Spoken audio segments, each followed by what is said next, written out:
Tuknoy ang pagkukwento ha. Ang ating kwento ngayon ay si Tuknoy. Si Nene. Ang ating kwento ngayon ay si Nene. Si Nene ay kumalit na baka. Mahal na mahal siya ni Tatay Nesto at Nanay Norma. Sino daw po yung tatay? Tatay? Tatay? Nes?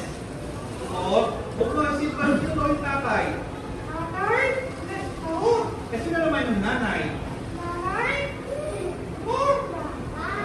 Sinabi na ni Tuknoy ha? Okay. Si Nene ay may tula sa mukha. Makikita ito sa kanyang noo. Nasaan ang noo nila? Sabi ni Tuknoy.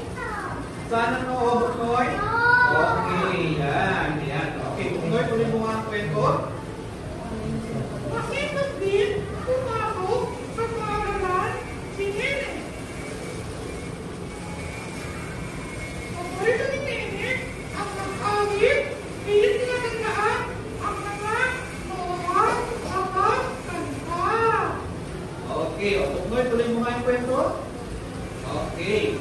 Gusto rin ni Nene na maging nurse sa kanyang paglaki.